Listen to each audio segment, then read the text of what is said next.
My name is Reena Singh. I am an assistant teacher of Dr. Devendra Pal Saraswati Vidya Mandir Inter College, Bilari, Muradabad. Today we shall study English Honeydew for class 8th. Today's chapter is Geography lesson. तो आज का हमारा जो topic है उसका नाम है Geography lesson. तो ये ऐसा नहीं कि इसका नाम Geography lesson है तो इसमें Geography का जो भूगोल का कुछ वर्णन है या कुछ भी है, तो ये एक बहुत ही इंटरेस्टिंग पोएम होने वाली है आपको। जब इसमें जो राइटर है, पोएट है, वो जब एरोप्लेन से या जेट विमान से स्पेस में ट्रैवल कर रहा होता है तब उसे अर्थ किस तरह की दिखाई देती है, तो वो उसके मन में कुछ क्वेश्चंस उठते हैं जिनके वो आंसर क्वेश्चन भी देता है और आंसर भी इस पोएम में देता है। और उसमें कुछ क्वेश्चन ऐसे रह जाते हैं जिनके आंसर उसे नहीं मिल पाते हैं, तो वो जो पाठक हैं, रीडर हैं, उनसे पूछता है। तो आइए चलिए इस पोएम को हम स्टडी करते हैं।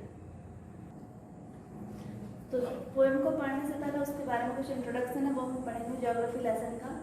Can you imagine what your city would look like if you saw it from 10,000 feet above the ground. तो इसमें कहते हैं क्या आप कल्पना कर सकते हो जब आप शहर के को क्या देखते हो, ऊपर से देखते हो, आसमान से देखते हो, तो वो किस तरह की दिखाई देता है 1000 फीट अबव द ग्राउंड, यानी जमीन से, मैदान से जब आप हजारों फीट ऊंचाई पर होते हो तब आपको वो जमीन या धरती किस तरह की दिखाई देती है।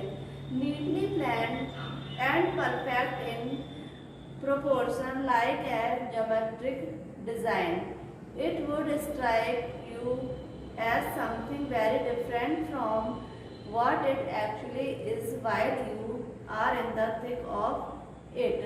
और ये किस तरह बिल्कुल जो समतल मैदान है जो बने हुए हैं वो किस तरह के दिखाई देते हैं, जिस तरह के ज्योमेट्रिक डिजाइन, यानी जो मैथ में ज्योमेट्री के जो होते हैं ट्राइंगल, रेक्टेंगल, सर्किल, इस तरह के जो डिजाइन होते हैं इस तरह से दिखाई देती है, अलग अलग, different from what it actually, जैसे कि वास्तव में हमें यहाँ से दिखाई दे रही है उस तरह से कुछ अलग दिखाई देती है।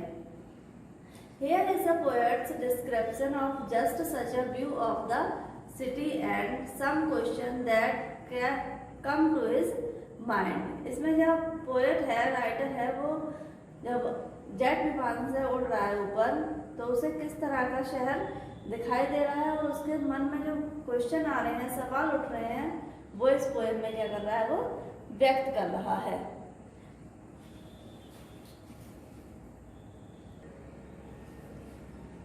When the jet sprang into the sky, it was clear why the city।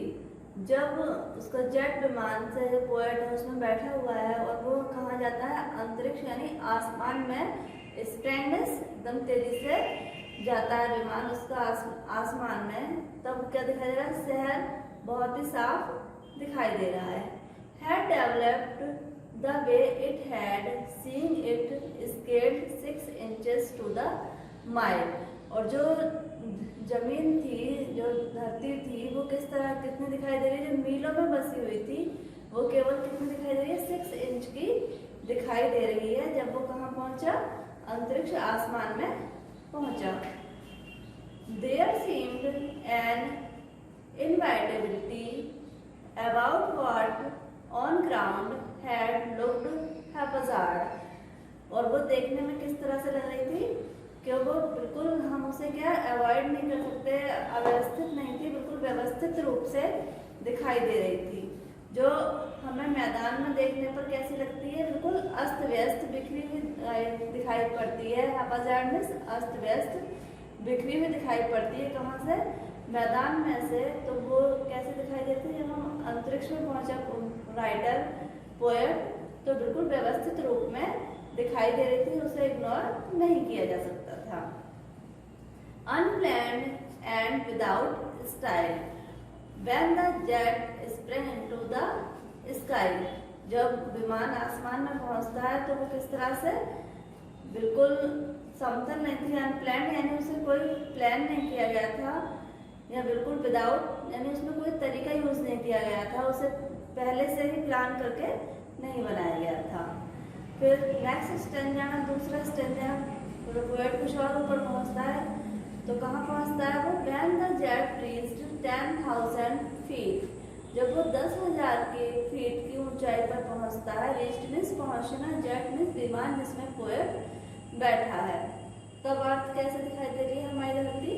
It was clear by the country had cities where the rivers ran, तब उसे दिखाई देता है कि जो कंट्री है, शहर है जो बसे हुए हैं, वो कहाँ पर बसे हुए हैं? नदियों के किनारे बसे हुए हैं। जैसे कि आप जानते हैं कि दिल्ली यमुना नदी के किनारे है, लखनऊ गोमती, और जो बड़े बड़े शहर हैं वाराणसी गंगा, कानपुर गंगा नदी के किनारे बसा हुआ है। तो इस तरह से उसे पोएट को जब वो 10,000 फीट की ऊंचाई पर पहुंचा तो क्या दिखाई दिया कि जो कंट्री और सिटीज हैं, जो देश और शहर हैं, वो किसके किनारे बसे हुए हैं? नदियों के किनारे बसे हुए हैं, यानी जहाँ से नदियाँ बहती हैं।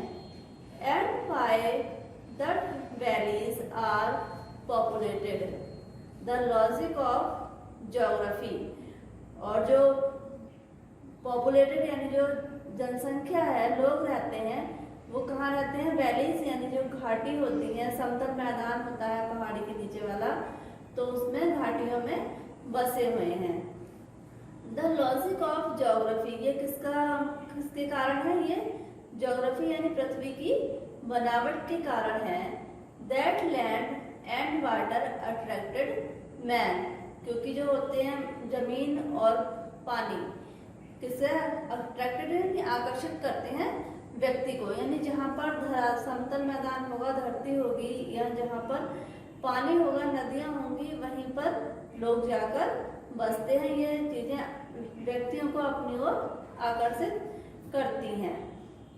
Was clearly delineated when the jet reached 10,000 feet, और जब वो 10,000 फीट की ऊंचाई पर पहुंचा तो वहां पर सब कुछ उसे क्लियर हो गया कि शहर और नगर कहाँ पर बसे हुए हैं या किसके किनारे बसे हुए हैं। उसे पता चल गया कि शहर और देश जहाँ पर बसे हैं वहाँ पर नदियाँ हैं, और किसके पर किनारे? पानी, और जहाँ पर धरती होगी वहाँ पर लोग बसे होंगे।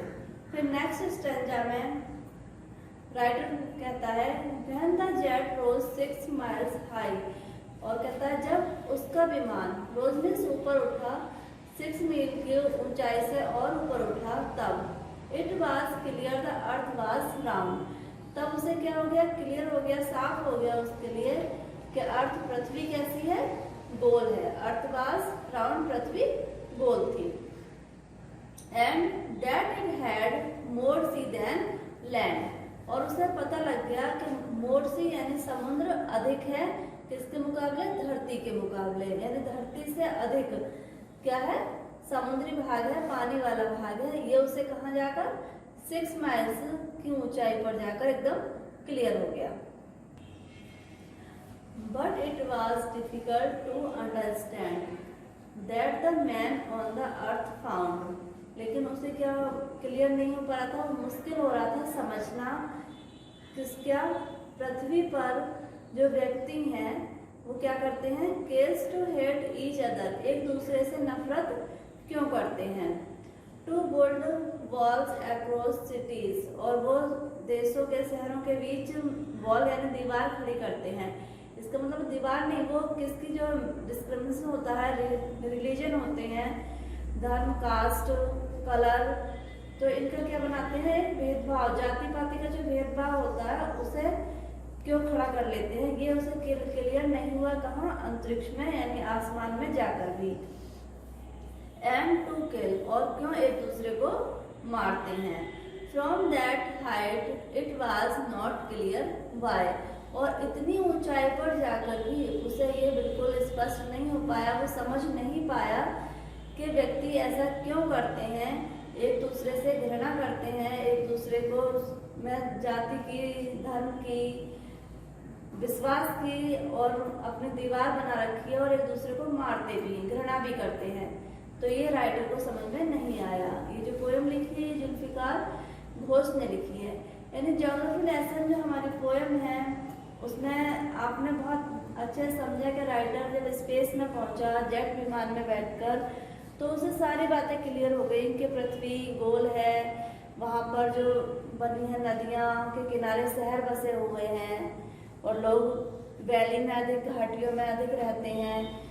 बाकी सब उसे क्लियर हो गया, लेकिन क्या क्लियर नहीं हो पाया, उसे क्या स्पष्ट नहीं हो पाया, वो क्या समझ नहीं पाया कि जो पृथ्वी पर लोग रहते हैं तो वो एक दूसरे से घृणा क्यों करते हैं और क्यों एक दूसरे को मारते हैं, क्यों जाति की, धर्म की दीवारें उन्होंने खड़ी कर रखी है। ये जो हमारे पोएट है जुल्फिकार घोष, ये बोलते हैं कि उन्हें क्लियर नहीं हो पाया। तो हमने ये पोएम पढ़ी, इसमें कुछ डिफिकल्ट वर्ड आए थे, इनवाइटेबल यानी that can not be avoid, hazard without plan या और ऑर्डर यानी किसी योजना के या व्यवस्था के साथ नहीं बनाया गया, डिलाइनेटेड शोन यानी दिखाया गया, दर्शाया गया, यह ऐसे देख सकते हैं स्पष्ट। तो आपने बहुत अच्छे से चैप्टर पढ़ा, इसे 1 से 2 बार पढ़ेंगे। चैप्टर पढ़ते समय अपनी बुक अपने सामने रखें और फिर इसे चैप्टर को रीड करें। इसके जो एक्सरसाइज होगी वो आपको PDF में मिल जाएगी।